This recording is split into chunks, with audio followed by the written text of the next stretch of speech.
خیرکم من تعلم القرآن وعلمہ، کہ بہترین وہ ہے جو قرآن پڑھے اور پڑھائے. سب سے اعلیٰ اس کو قرار دیا گیا ہے جو قرآن پڑھے اور پڑھائے، چاہے وہ الفاظ قرآن ہو، چاہے معانی قرآن ہو، چاہے اسرار و رموز قرآن ہو. قرآن پڑھیے. آپ ڈاکٹر بنتے ہیں بنے، لیکن قرآن پڑھیے. وکیل بنتے ہیں قرآن پڑھیے. انجینئر بنتے ہیں قرآن پڑھیے. آپ جو بھی ڈگری حاصل کرنا چاہتے ہیں، اپنے بچوں کو جو بھی بنانا چاہتے ہیں، لیکن اس کے ساتھ قرآن پڑھیں، سنت رسول اللہ پڑھیں، تاکہ ہمیں سمجھ آئے کہ ہم مسلمان ہیں، ہمارے عقائد کیا ہیں. مسلمان کسے کہتے ہیں؟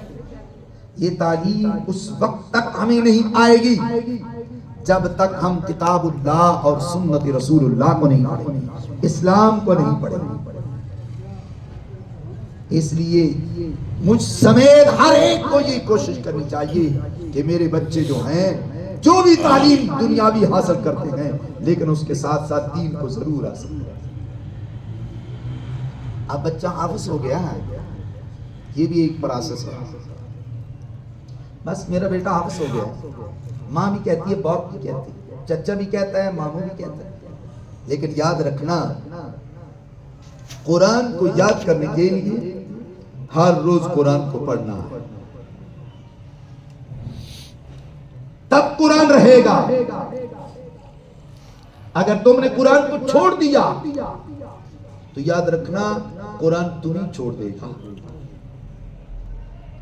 میرے آقا علیہ الصلوۃ والسلام نے فرمایا، جو قرآن کو چھوڑ دیتا ہے، قرآن اس طرح اس کو چھوڑ دیتا ہے جس طرح جنگل میں اس سے گھوڑا چھوٹ جائے اور گھوڑا آگے آگے دوڑے، وہ پیچھے پیچھے دوڑے. جس طرح اس کو گھوڑا نہیں ملتا، اسی طرح پھر قرآن اس کو نہیں ملتا. قرآن کو ہر روز پڑھنا ہے،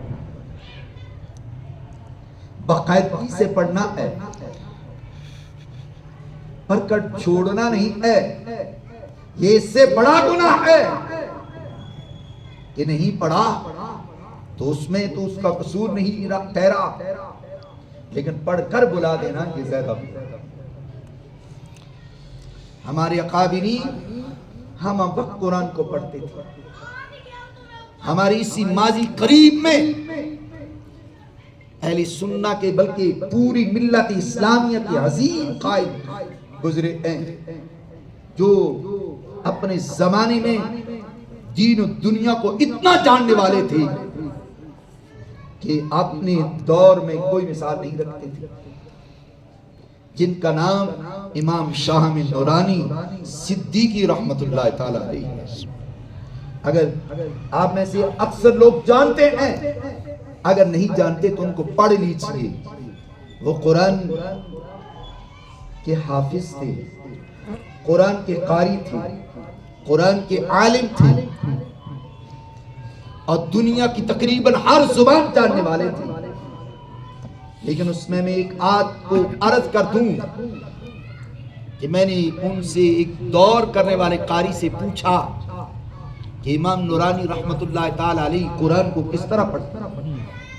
وہ مجھے کہنے لگے کہ اگر امام نورانی نے مقرر کر لیا ہے کہ 9 سے 10 بجے تک میں نے قرآن کا دور کرنا ہے، جو بھی ہو جائے سب کچھ چھوڑ دینا ہے، 9 سے 10 تک قرآن ہی پڑھنا ہے، قرآن کا ہی دور کرنا ہے.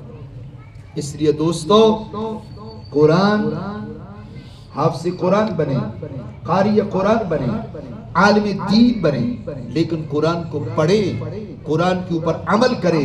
اللہ مجھے بھی اور آپ کو بھی قرآن پڑھنے، پڑھانے اور اس پر عمل کرنے کی توفیق رفیع عطا فرمائے. وما علینا الا البلاغ.